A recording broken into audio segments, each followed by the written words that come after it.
अस्सलाम वालेकुम स्टूडेंट्स। हमारा जो टॉपिक है वो है शेख नूरुद्दीन वली रहमतुल्लाह अलैह, written by professor G R. Malik. आज हम इसका सेकंड पार्ट पढ़ते हैं।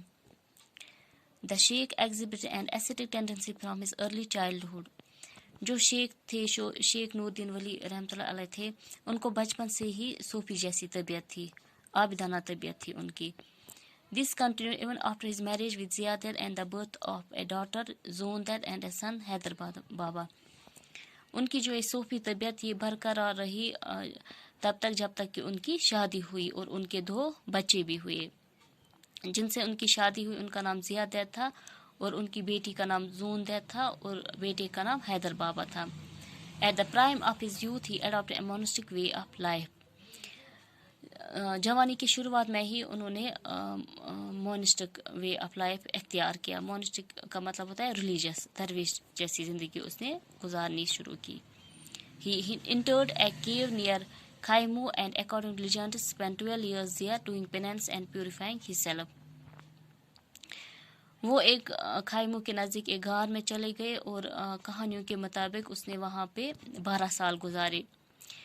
इन 12 सालों में उन्होंने वहाँ पे पेनेंस किया। पेनेंस का मतलब होता है पेनफुल स्पिरिचुअल एक्सरसाइज। उन्होंने वहाँ पे तौबा की, उन्होंने वहाँ मुश्किल इबादत की, बहुत इबादत की और ख़ुद को प्यूरिफाई किया, ख़ुद को साफ़ किया। किस चीज़ से साफ़ किया? गुनाहों से साफ़ किया। उन्होंने वहाँ पे तौबा की। It appears from what he did later that this was a period of spiritual training and preparation. जो उसने फिर बाद में जो उसने काम किया उससे ये पता चला कि जो इसने 12 साल गार में गुजारे थे ये एक स्पिरिचुअल ट्रेनिंग का एक पीरियड था, एक वक्त था।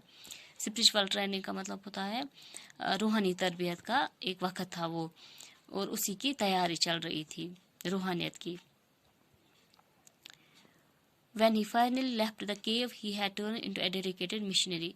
आखिरकार जब वो गार से बाहर आए, जब उसने गार छोड़ी तो वो एक डेडिकेटेड मिशनरी बन चुके थे। मिशनरी का मतलब होता है मुबलिग, दीन फैलाने वाला। He moved from place to place in Kashmir preaching his simple gospel of the fear of God and accountability before him after death. वो कश्मीर में एक जगह से दूसरी जगह गए, वो हर जगह गए और लोगों को सिंपल वर्ड्स में वो खुदा के खौफ के बारे में बताने लगे, खुदा के बारे में समझाने लगे और साथ साथ ये भी बताया कि कैसे मरने के बाद खुदा के सामने हमें खड़ा होना है, कैसे हर एक चीज़ का जवाब होगा, कैसे हर एक चीज़ का हिसाब होगा। अकाउंटेबिलिटी का मतलब होता है जवाबदेही। Commitment to the principle of truth, justice, love and service of mankind. उसने लोगों को दीन के बारे में तालीम दी, उसने सच्चाई के बारे में तालीम दी, उस सच्चाई के उसूल के बारे में, जस्टिस के बारे में, जस्टिस हम कहते हैं इंसाफ के बारे में, प्यार मोहब्बत के बारे में और लोगों की खिदमत के बारे में। By his set life, he set an example of simplicity, truthfulness and devoted service of people. उसने जो दरवेश जैसी ज़िंदगी गुजारी, सनतों वाली ज़िंदगी गुजारी, उससे उसने एक मिसाल कायम की। किस चीज़ की मिसाल कायम की? सिंपलिसिटी की, सादगी की, सच्चाई की और लोगों की खिदमत करने की।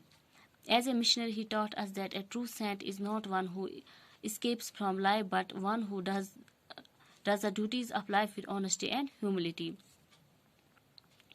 एक मिशनरी होने के नाते उसने लोगों को ये भी बताया, उसने हमें ये भी बताया कि एक जो सच्चा संत होता है, जो सच्चा बुजुर्ग होता है, सच्चा दरवेश होता है, वो नहीं होता है जो अपनी ज़िंदगी से दूर भागे, अपनी ज़िंदगी की मुश्किलात से दूर भागे, बल्कि वो ज़िंदगी के मुश्किलात का डट के मुकाबला करता है और वो ज़िंदगी का हर एक फ़राइज़ अंजाम देता है।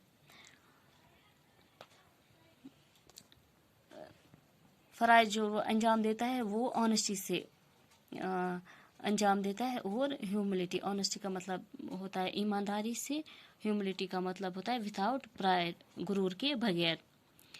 इन one of his verses he tells us that the chosen servants of God are those who worship him sincerely and fulfill their duties in life regularly. اس نے اپنے ایک ورس میں یہ بھی کہا ہے کہ جو سچا جو خدا کا بندہ ہوتا ہے وہ ہوتا ہے جو خدا کی عبادت سنسیئرلی کرتا ہے، سچے دل سے کرتا ہے، سچائی سے کرتا ہے، اور زندگی کا ہر ایک فرائض اچھے سے انجام دیتا ہے۔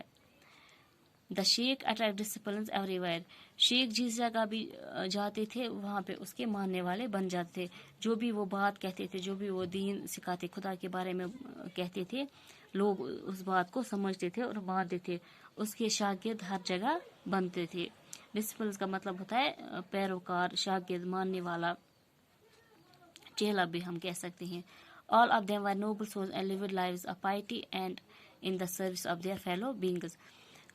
ان کے جو شیخ کے جو شاگرد تھے، جو اس کے ڈسپلز تھے، وہ نوبل سولز تھے، وہ اچھے انسان تھے، وہ نیک انسان تھے، اور انہوں نے اپنی زندگی پائٹی میں گزاری۔ پائٹی کا مطلب ہوتا ہے خدا پرستی میں، خدا شناسی میں۔ انہوں نے اپنی زندگی خدا کو جاننے میں گزاری اور لوگوں کی خدمت کرنے میں گزاری۔ یہاں پہ میں نے کچھ ڈیفیکلٹ ورڈز کا میننگ لکھا ہے، یہ میں پڑھتی ہوں۔ ریناؤنس کا مطلب ہوتا ہے چھوڑ دینا، ترک کرنا۔ ہال مارک ہوتا ہے نشانی، تصدیق۔ آسٹری کا مطلب ہوتا ہے سمپل ود آؤٹ لگژری یا سختی۔ پینینس مینز پینفل اسپرچل ایکسرسائز، توبہ، تپسیا۔ رشی، عابد، سادھو، جوگی۔ سینٹ مینز سنت، درویش، بزرگ، پیر، سادھو یا Rishi. Hermit, someone who chooses to live alone، جو اکیلا رہنا پسند کرتا ہو۔ سائن کا مطلب ہوتا ہے شاخ، وارث، فرزند۔ فیور کا مطلب ہوتا ہے فساد، جھگڑا۔ ایسٹک ہوتا ہے عابدانہ، صوفی۔ مونسٹک مینز درویش، ریلیجیس۔ اکاؤنٹیبلٹی مینز جواب دہی۔ پائٹی مینز خدا پرستی۔ ہیوملٹی مینز غرور کے بغیر، ود آؤٹ پرائڈ۔